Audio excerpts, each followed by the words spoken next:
एक शहर में दो बहनें रहती थी, ईशा और निशा। ईशा बहुत मेहनती थी और वो मेहनत पे विश्वास करती थी, जबकि निशा बहुत धार्मिक थी। वो भगवान पे बहुत विश्वास करती थी। एक दिन की बात है, ईशा ने निशा से कहा, अरे निशा, पता है मैंने बहुत अच्छे से पढ़ाई की थी, इसलिए मेरा एग्जाम भी बहुत अच्छा हुआ। मुझे पूरा यकीन है कि मेरे मार्क्स भी बहुत अच्छे आएंगे। फिर निशा बोली, मेरे एग्जाम तो बहुत अच्छे नहीं हुए क्योंकि मैं पढ़ाई नहीं कर पाई थी, लेकिन मुझे पूरा यकीन है कि भगवान मेरी हेल्प जरूर करेंगे और मुझे अच्छे मार्क्स दिलवाएंगे। आगे चलकर दोनों बहनों ने मिलकर एक बिजनेस स्टार्ट किया, जिसके लिए ईशा दिन रात मेहनत करने लगी। ईशा ने बिजनेस को अच्छा करने के लिए बहुत मेहनत की, जबकि निशा कुछ काम नहीं करती थी, बस भगवान से पूजा करती रहती थी।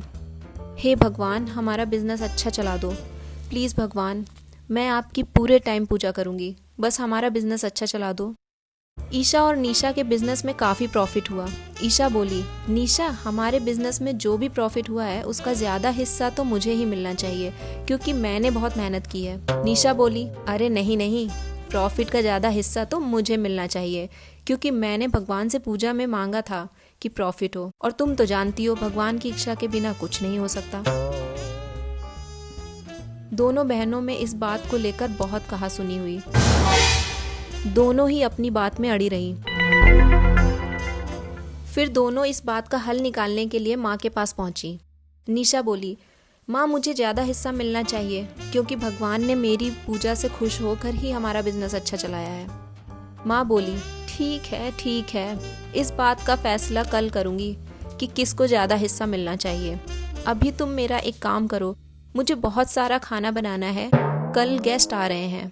तुम दोनों कुछ ना कुछ बना कर रखना, कल सुबह मैं आकर चेक करूँगी कि किसने क्या बनाया है खाने को।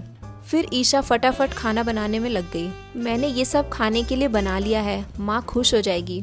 उधर निशा भगवान की मूर्ति के पास पूजा करने लगी। भगवान, प्लीज कुछ खाने के लिए बना दो, कल माँ को दिखाना है कि मैंने क्या बनाया।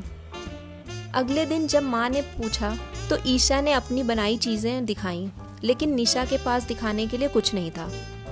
माँ ने बोला, निशा, तुमने कुछ नहीं बनाया? निशा बोली, मैंने भगवान से मांगा तो था, लेकिन फिर माँ ने समझाया, बच्चों सुनो, हमें भगवान पर पूरा भरोसा रखना चाहिए, लेकिन अगर हम कुछ मेहनत ही नहीं करेंगे तो भगवान भी हमारी हेल्प नहीं कर सकते।